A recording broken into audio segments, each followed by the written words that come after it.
everybody. Welcome to the Hallmarkies podcast. We're talking about When Hope Calls. This is episode 8 today. And I'm joined by my friend Cammie's here. Hi, everybody. Yay. How you doing? Can you believe it? We're almost done. Just 2 episodes left. I can't. I really can't. I must say, I will be pretty excited, not only because it means that Christmas will be beginning for real, which I'm so excited about, but I just feel like a sense of accomplishment that we will have covered all the Hallmark television shows on the podcast. Yeah. And you're giving me a sense of accomplishment because this is my first podcast. Yeah. So I will have completed an entire series. Whoa. Yeah. It's pretty impressive. It's very impressive, in fact. So yeah, we've had a lot of fun. And honestly, when I started this series, I had pretty low expectations for it just because it was streaming. And I don't know, I didn't know, I guess, what to expect, but I had kind of middling expectations. And it has been way better than I expected. Oh, good. Personally. Well, to celebrate the event, if you're watching on YouTube, I've got my Texas Hardee's shirt on. So now you have to check out the YouTube video. I mean, it's too bad you don't have Hardee's New York. That would fit right in with this episode. Dang it all. I haven't been to New York since I was a senior in high school, so sorry. Wow. So what did you think of overall of this episode or your feelings? I thought it was another builder episode. I thought it was another nuts and bolts episode, like you call it. It focused more on getting us ready for things to come. Mm-hmm. And so it wasn't particularly action-packed. It kind of focused more on not behind-the-scenes stuff, but just on more stuff that has been laying low, I guess you could say. And it tied up a lot of loose ends and just got us ready. Next week's episode looks intense. It looks very intense. Yeah. So. Well, and I was surprised, honestly. I didn't think that they were going to have one of the orphans, I guess, transition out of the orphanage. I know. And just because of casting and other stuff. And I just figured they wouldn't want to do that. So I was kind of proud of them. Like, wow, that's really good. She's not gone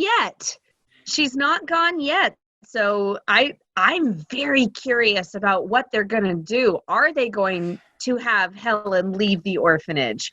Or, I don't know, is something going to happen? Wait, I thought that she was. I thought that she... No, she's so not. She's not just gone. Decide to stay? No, he left. He left, and he said that he was going to wire the grandfather in London, but she didn't leave. She's Mr. Talbot, the lawyer, said, "I'm going to wire him," and Lillian was telling Helen that he's going to wire your grandfather in London and then wait for instructions. Oh, so, she's not. I guess I just implied that meant that she would be going with him, and no, she's not gone yet. So I'm really curious. I'm really curious as to what's going to happen because she hasn't left yet, but is she going I hope not. I think that would be lame if they stretched it out more, that one, but who knows? We'll see, I guess. But yeah, it's interesting. Definitely an interesting dynamic they have going on because it would just make it tough for casting if they're constantly revolving kids out of the orphanage, or even not constantly, but even doing it a number of times. Cause I think getting a good child actor is not necessarily the easiest thing. And so that would be a hard part of the show if that was happening. True. But it would be more realistic. Yeah. Oh, for sure. No doubt about it. No doubt about it at all. So, who knows? Who knows what's going to happen? It's going to be interesting to see what they do. Yeah, for sure. So it starts out with Sam doing chores for Lillian, and He's they're gonna. still around. Yeah, He's still around, even though he's got that job at the furniture makers. He's still there. yeah, yeah, yeah. And I mean, gosh, I need to follow Lillian's example and get some some guy to hang around my house, do a bunch of chores for me. Get I'm a good at list making. handyman. Yeah, I'm good at list making. We can do it. Yes, but lists are the enemy of spontaneity. Spontaneity is According to overrated. Sam. And spontaneity is the enemy of efficiency. I thought That's that funny. was a very interesting interchange between the two of them. That is funny. Yeah, it was really cute. I was like, she's doing a very good job. And I know that it's not like historically accurate, but I do think the way that they have styled Morgan Kean in this show has been so pretty. She looks beautiful. Just the way I they're prefer, yeah, I love her hair. I think it's very becoming. I just prefer when it's done back a little bit rather than hanging all out loose. It still looks very beautiful. I just prefer when it's back in some way. Well, I 'Cause mean, I that's think more it just historically frames her. accurate because women of Yes, that and era that's wore probably their why hair I up. like it. That's Yeah. probably why I like it better. but no, she still looks beautiful anyway they do her hair. But yeah, Mhm. you're right. She has looked very, very beautiful. Hmm. Yeah, I mean, when the whole franchise has always been bad about hairstyles as far as being historically accurate, but yeah, I just she's just beautiful. I mean, she's a beautiful woman, so it's probably not too hard to make her beautiful. But I don't know, she that she looked really pretty, particularly in those scenes. I'm like, yeah, that would make you do some work for that. You do Yeah. chores for that. Did you think that she and the actress who play Eve, did you think that they looked like they could have been sisters? Yeah, I could see that for Oh sure. my gosh, they looked so similar. And the color of hair was almost exact. Wow. Yeah, they definitely both had sort of an Irish look kind of about them, I Yes, think. Yeah. yes, definitely. Yes. Yeah, yeah. I'm part Irish, so I Yeah, definitely concur with that. for sure. And it was really cute too when Chuck is there. I come here for the special. There are no specials. Chuck was in rare form. Chuck was in rare form this episode. There was no open mouth insert foot. Well, kind of, but it was a good way, in a Yeah, good it way. was really good. And how cognizant do you think that both Lillian and Grace are that these guys are super into them? Like, or do you think they're kind of naive to it a little bit? I was thinking about that actually. When Grace says to Chuck, "Do you ever get tired of the food here?" A thought that occurred to me: where else is he gonna go? It's the Right. only restaurant in town. And he's a bachelor, so if he himself is not that great of a cook, where else is he supposed to go? Yeah, I But mean, maybe it might be a commentary on Tessa's cooking. I don't know, but it's never been quite clear if Chuck is living at home. yeah, that's It's true. it's never been clear if he's living at home or not. But anyway, to answer your question, I digressed a little bit. But to answer your question, I definitely think that Grace, I mean, she'd have to be pretty dumb to not see. I don't think that she is unaware of Chuck's interest in her, especially after this episode, because when someone plans a picnic for you, gives you another picnic basket for your birthday, and then says, "I don't want you to go." Right. I mean, if she were naive, she can't be now. Yeah. Now, Lillian and Gabriel, I don't know.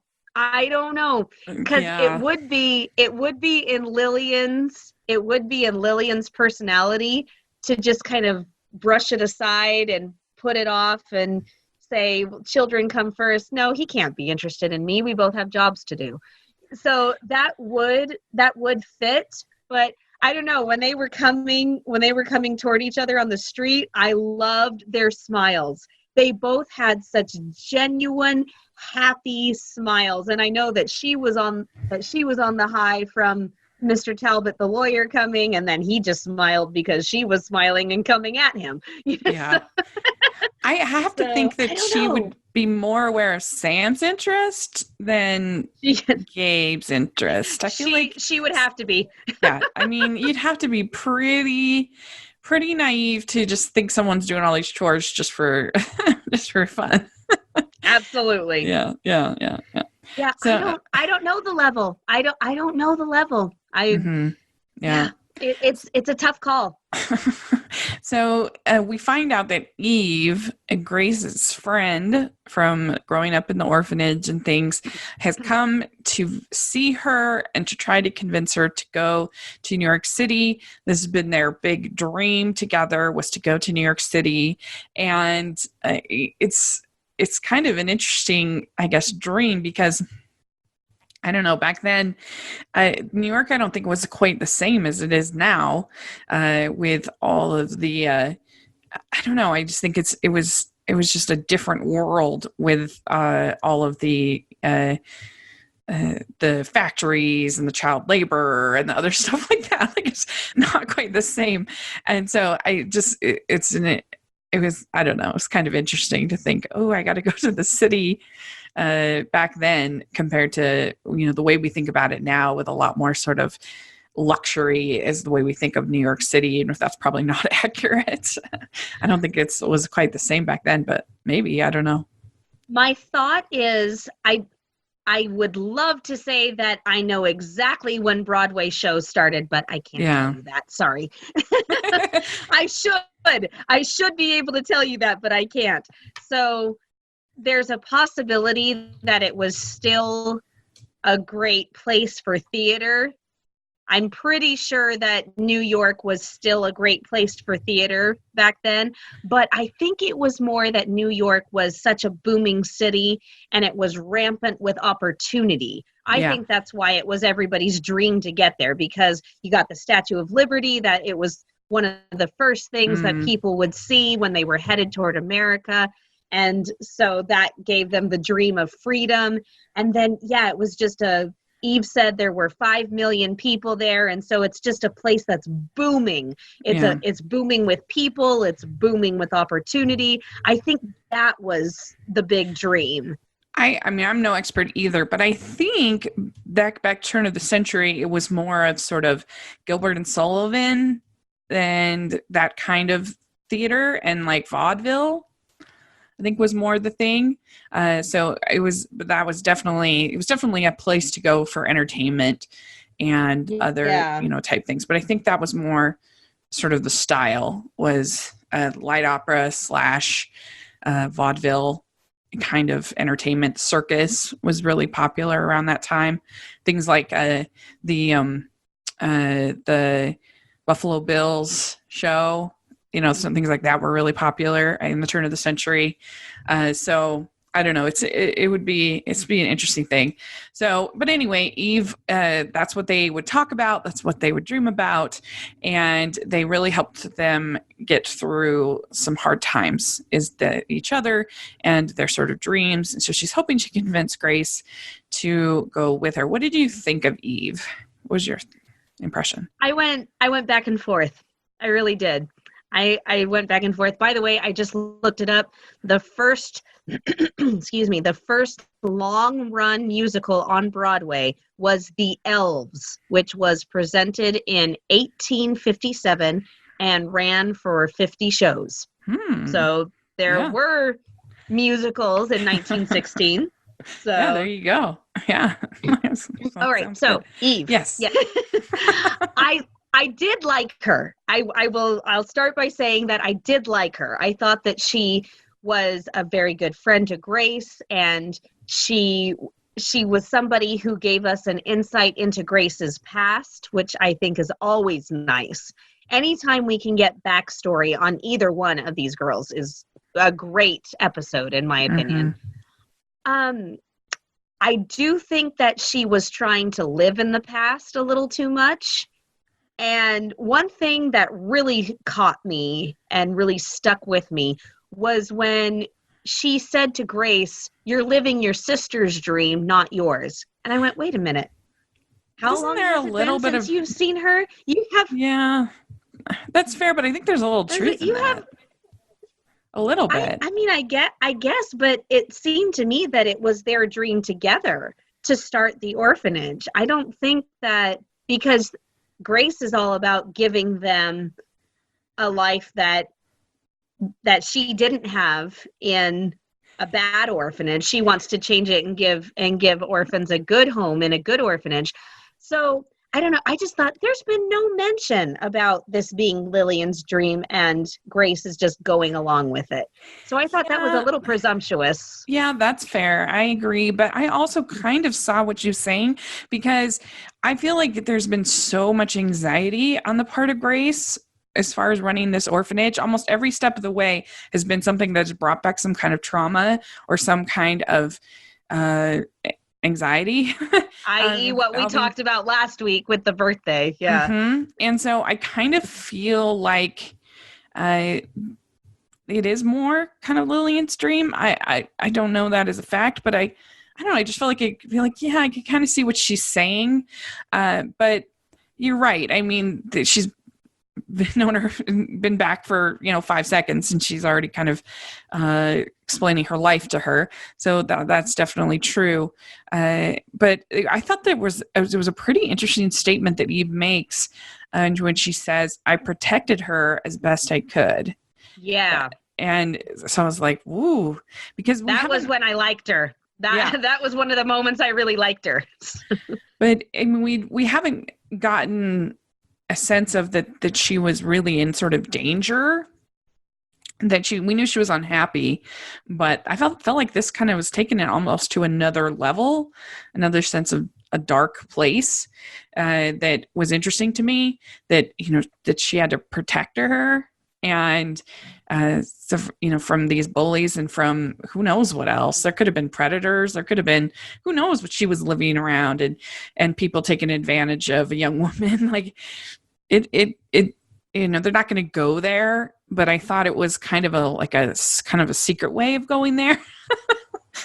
Without being too dark for a Hallmark show. But yeah, I mean, it could have been really bad.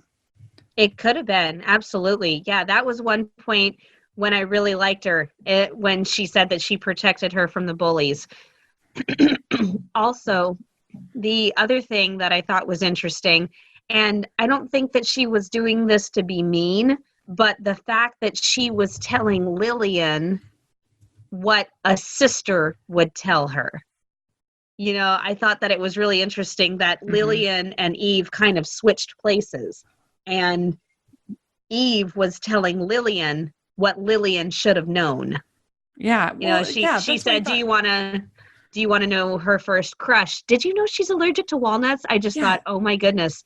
It was a really interesting dynamic to see Eve tell her sister things that a sister should have known. I thought that was really interesting. Well, and it was surprising too, because walnuts that's like an allergy to walnuts is like serious. If you no, really, like, it's not one of the things that'll just give you a little stomach ache, or some allergies are not that big a deal, right?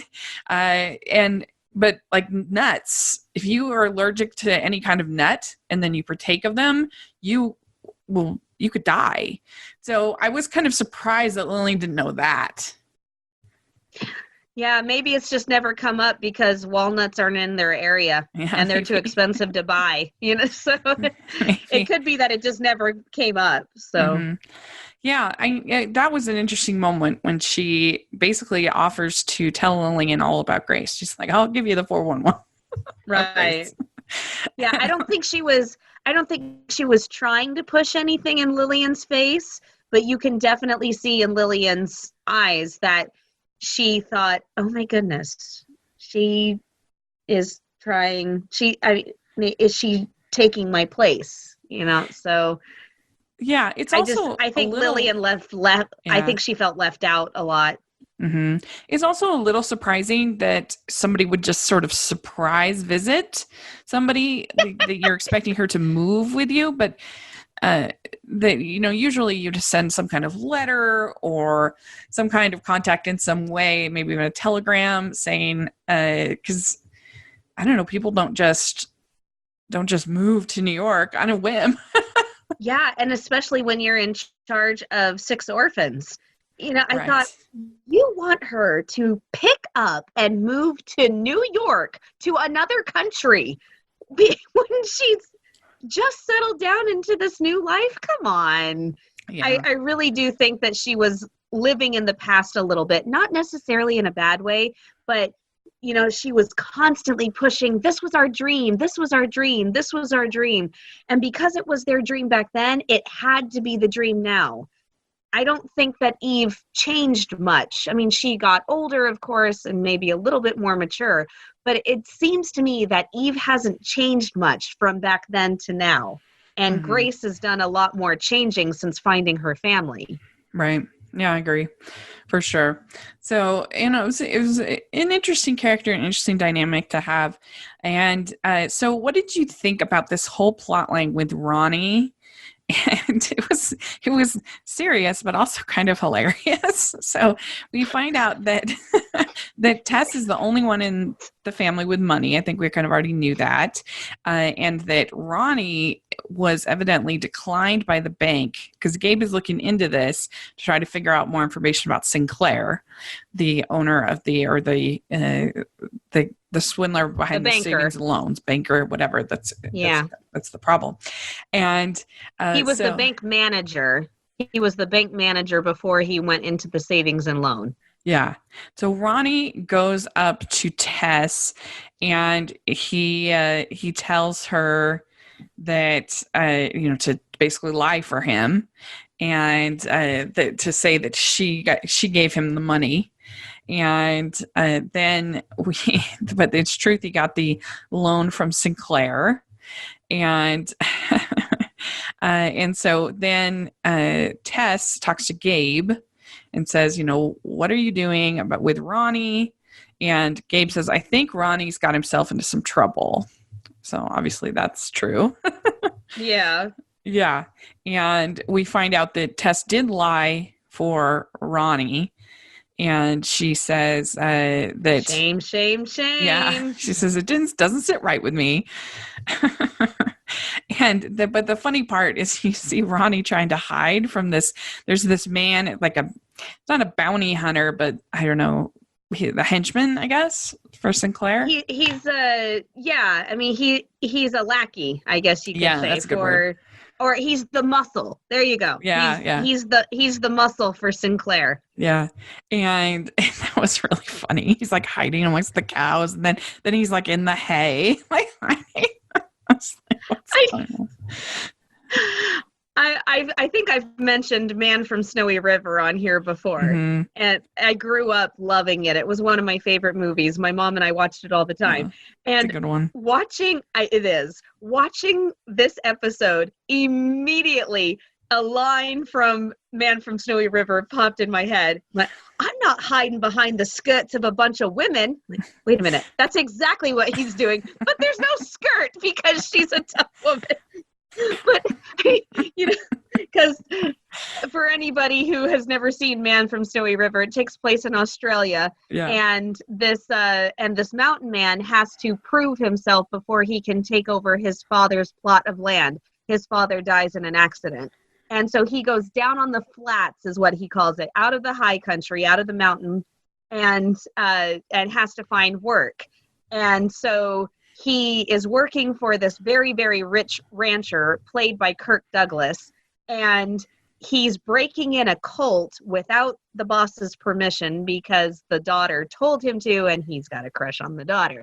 And so he gets hurt. He gets hurt breaking in the cult, and so he's laying in bed. He's almost been trampled by a brood of wild horses, and so the daughter comes in and says, we've all agreed not to tell father. And so he said, we, who's we?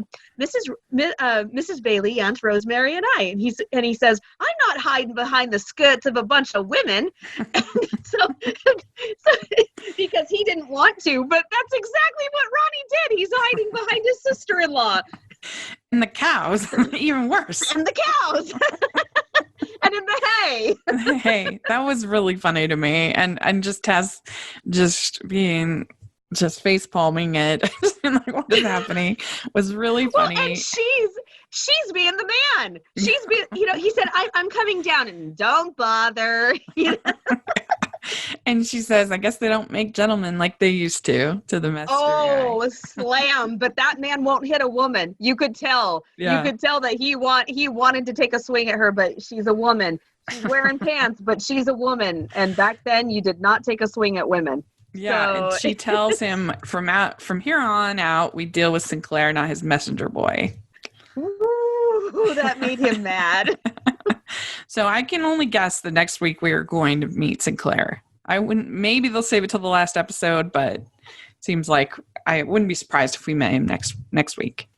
That's not a bad prediction. That's not a bad prediction. Yeah. Did you notice how Gabe was not the least bit intimidated by Tess? When she walked into the jail, into his office, he didn't even look up. And he did this little smirk. How can I help you? And I just went, man, everybody else in town is afraid of her except Gabe. He's not going to take anything from her. I do wish, though, that we saw a few more scenes of Gabe outside of his duties. I feel like we've seen very little of that. And that's true. We haven't seen him out of uniform except maybe once or twice. Yeah. The roofing was one of them. Yeah. And I think that always helps you to get to know the character a little bit better. I think I always enjoyed Jack the most, particularly whenever we were up visiting Elizabeth's family. I just felt like you got the most of his sort of personality and a little bit, less formal than when he was in his red suit and in his uniform. That's funny because that's when he was at the most formal because he had to dress up in a tie for Elizabeth's family. Yeah, I mean that's true, but I don't know. I just felt like you got a little more of his personality than when he was at his job. Oh yeah, personally. Definitely. So I would just like to see a little bit more of that because I think it doesn't necessarily hurt his chemistry, but I think that's part of the reason why I'm sort of feeling more the Sam vibe now because we've just seen more colors of Sam, whereas we've kind of seen the same thing from Gabe, and I'd like to see a little bit more a little bit more of a relaxed side of him. So. Yeah, because when we did when we saw the roofing, that's the most relaxed that we saw him. The little pretend he didn't have a hat, so he pretended to tip a hat. That was the cutest thing. That was the cutest thing. And he, even though he was concerned about Sam and doing the whole interrogation thing, you don't know anything about him. He was still a little bit more relaxed. So I was going to say interesting. I was going to say I feel like the most we've seen from him has been him buying the second best chocolates in all of Brookfield. I loved that. I love the chocolates. And then how he was racing out the store without the chocolates. And Joe, oh my gosh, Joe just continues to be one of my favorite characters. Joe, ever the helpful. And he hands him the chocolate and he turns back and kind of tips the chocolate. Yeah. Thank you. It makes me almost want to forgive the actor for leaving Goodwitch. Oh. It's never been the same with Stephanie. But anyway, so I think it'll be fun. Not bad. Adam and Stephanie, they're not bad. Not my favorite. We all on the Good Witch podcast much preferred Vincent over Adam. We liked him way better. Really?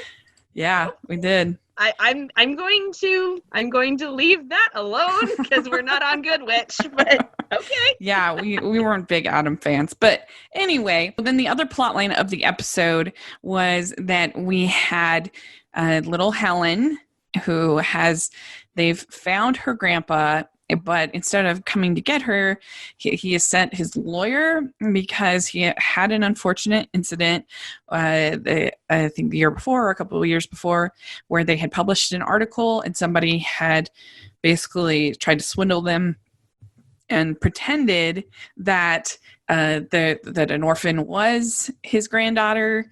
And so now he has the lawyer sort of screen the candidates, I guess. And so Helen is put up with all of these questions. And what did you think of this lawyer and this whole thing? I think the lawyer was very businesslike, but he has to be. He's a lawyer. And I went back and forth on the questions because they weren't as bad as I thought they were going to be. I thought that he was going to almost interrogate her. And they were simple questions. You know, they were what are your parents' names and how did they die and what was your grandfather's nickname for you? And so they weren't as bad of questions as I thought they were going to be. But on the other hand, I mean, the poor girl was 7 when she lost her parents. So now the fact that he had gotten tricked before, that makes it understandable. It makes it a whole lot more understandable because if this were the first time, then I would say, okay, get a grip, dude. But because this had happened before and somebody tried to impersonate Helen, then that, you know, it would stand to reason that they would need a screening. And so, yeah, I kind of went back and forth. I said, why would she know her grandfather's name at 7 years old? And they left England when she was 6. So that's even earlier. So I don't know. I went back and forth. I thought that it was an okay thing to do given the circumstances, but it was just a rotten situation. Mm-hmm. Yeah. And this is maybe silly, but I was surprised. I feel like the girl who plays Helen has such a different kind of ethnic look to her that I was expecting her grandfather to be from like Spain. England. Yeah, I was not expecting England. Oh, you weren't. Yeah, I was not expecting England either. When they said England, I went, what? Yeah. Huh? But, yeah, because she's got a very Hispanic look about her. Yeah. She's got the beautiful brown eyes and the dark black hair and the olive colored skin. Yeah, England came as a complete surprise to me, but I just said, okay, whatever.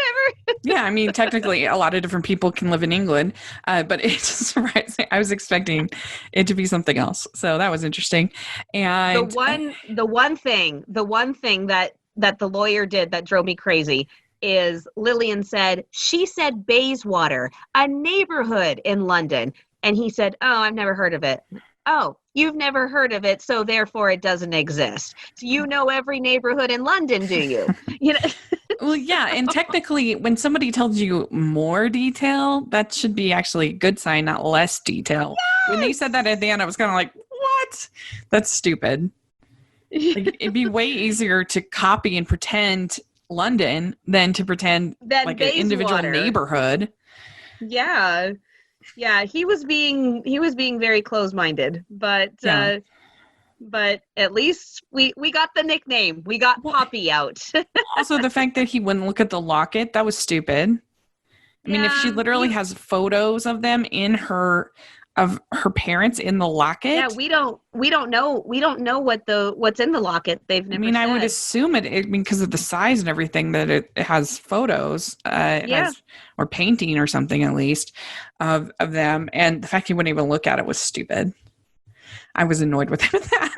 Yeah. Like, you're being dumb. You're a lawyer. You should be, you should, if you're doing your job, you should be looking at all of these details, not just your All set. of the evidence. Yeah, all of the evidence. That's right. That's right. So he wasn't my favorite. He was kind of ridiculous. And so the people try to stop him, and they're all at the kind of protesting there with Pearl and with everybody. And then the stagecoach ends up getting delayed. And so he comes Thanks back. Thanks to Sneaky Sam. Yeah. You know Sam cut down that tree. Right. Yeah, exactly. Oh, yeah. And so then he goes back, and she's able to remember that her grandfather called her Poppy. And so that's, I guess, that's the open sesame of the lawyer's heart. And so we find out that things are looking good for Helen. And so I guess, yeah, we'll see what's going to happen next. But yeah, seems like she passed, so that's good. And with flying colors, with flying colors once her memory returned. And isn't it funny how her memories work? You know, she stopped thinking about it. She was playing horseshoes with Sam and Lillian and Grace, and then all of a sudden she just drops the horseshoe and goes, London. Yeah. Because I've had that happen to me before, where I just go, yeah. And it's just, it's amazing how our minds can work.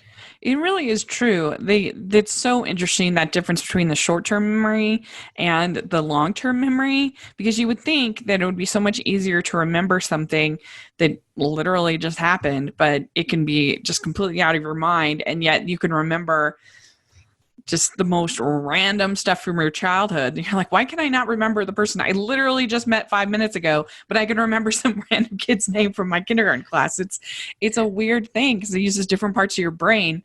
That's why Alzheimer's patients frequently, they can't remember their own children's names, but they can remember their kindergarten teachers' names. They can remember just the most like minutia details about their childhood, but they can't remember their name sometimes. It's a really weird phenomenon.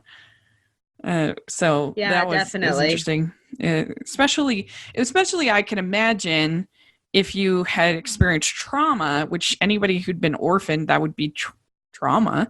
Very much so. Yeah. and on a boat that caught fire and sank. Right. Yeah. And so the memories that you would have would actually be quite potent, I think you'd be more likely to remember things like nicknames and just all those details and stuff like that, even at a young age, as opposed to somebody who hadn't had that trauma. And if you were to ask them the same kind of details, they probably wouldn't remember them the same way. Yeah. Mm-hmm. The last plot thread of this episode was with Maggie and this depressed woman. So supposedly this woman had come from Hamilton to her to be treated to the hotel. Oh. To the hotel. Ronnie put out this advertisement that Brookfield had restorative properties. My, oh gosh. Ronnie, will you please? When does it end? When will it end, Ronnie? And so Maggie is treating this woman for melancholy, as they say, and basically depression. And so she's trying all these different tactics. First, she takes her out to the woods, and that's kind of a disaster. She swallows an insect and gets bug bites all over. Just think of it as protein. It's just protein. Yeah. That would be similar to, I'm not an outdoorsy person unless it's, I love anything with the water, but I'm not a big fan of a lot of outdoor stuff. I do not camp. I am not a camper. Duly noted. Yeah. Never take Rachel camping. No. And I sort of feel like I'm bad luck on camping, because everything will go so great, and then I go and there's like unending rain and disasters and a mess, and it just seems to never work out. So I'm more of a Wow. glamper than a camper. Oh my gosh. Oh my gosh. Yeah. I want to get, my dream is to get like an Airstream. Have you ever seen an Airstream? Uh-uh. Oh, they're so cute. They're really adorable. They're like little campers, but they're kind of, usually they're sort of silver colored with like a tin outside. Anyway, they're really cute and they're really cozy. And you got like your bed and your sink and you're like, that's my style of camping. Wow. I don't like sleeping on the ground. I don't like bugs. I don't like being dirty. It's not for me. But but anyway, so she takes this lady and we find out that she is single, that she works as an elevator operator, and Maggie says, you see the same people, but do any of them know your name?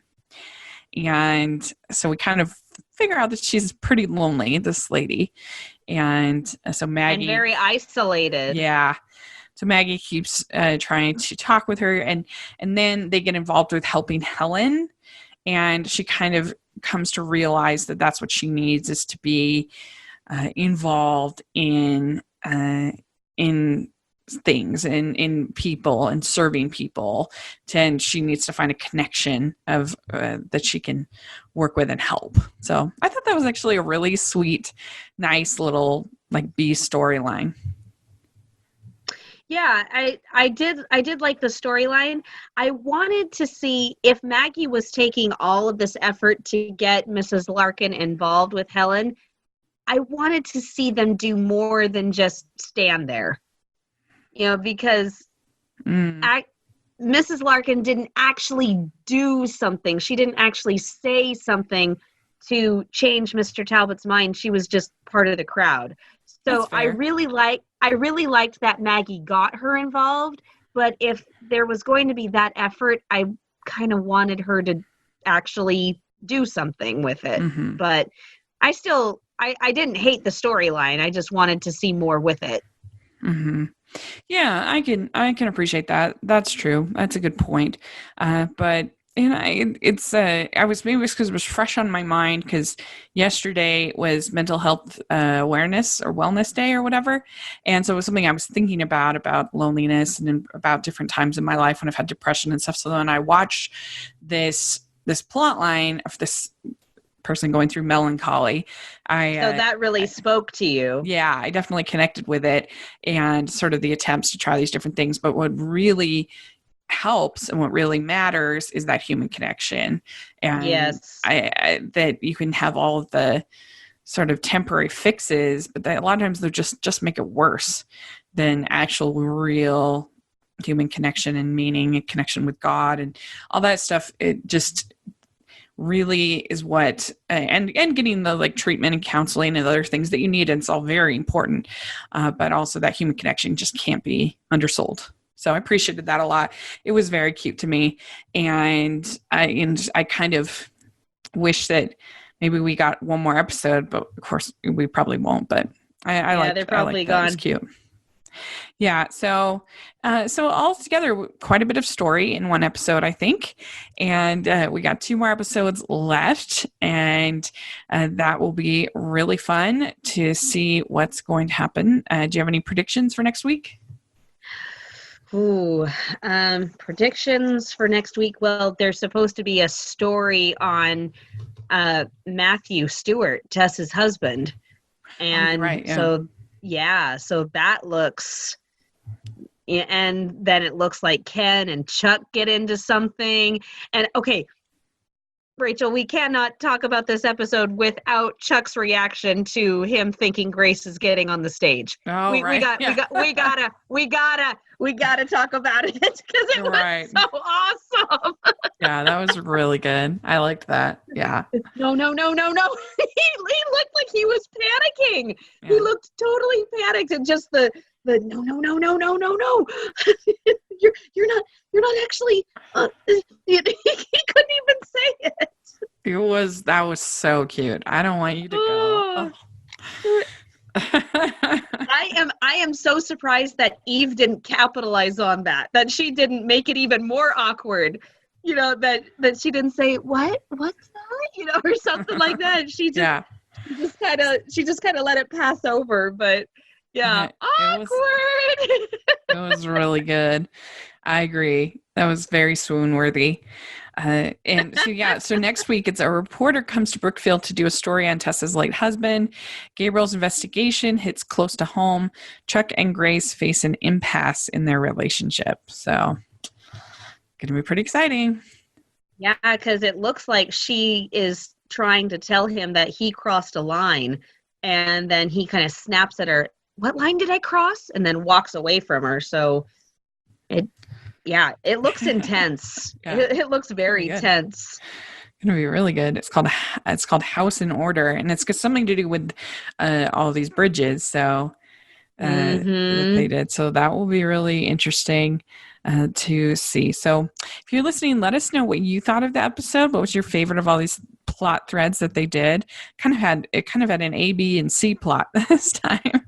And RJ Hatanaka, he had a question that he put out on Twitter. If you could go back to 1916, would you? So put your answer in the comments. Oh yeah, that would be a fun one. I definitely would not.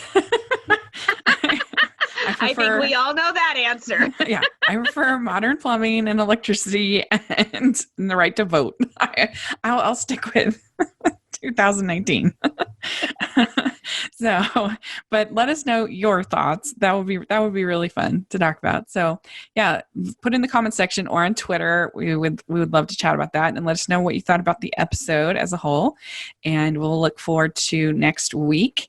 And so, thanks so much, Cammie. Where can people find you? On Twitter and Instagram at Cammie Drama Girl. On Facebook, I have a Hooked Hardy Facebook page. By the way, Cammie is spelled Kami and Hardy is IE. And then I have my blog, hookedhardy.com.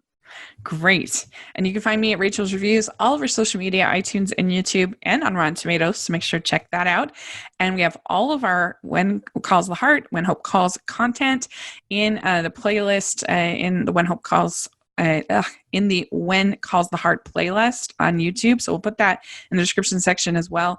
We have our Patreon group that's so much fun. You definitely want to check that out, and that'll be all in the description section.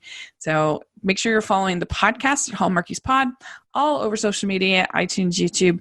And if you're listening on iTunes, please leave us your ratings and reviews. It really helps us a lot. We really appreciate it. And if you are listening and watching on YouTube, please give us a thumbs up and subscribe to the channel. We sure appreciate that as well. So looking forward to next week, and we will talk again then. So bye. Bye, everybody. Have a great week.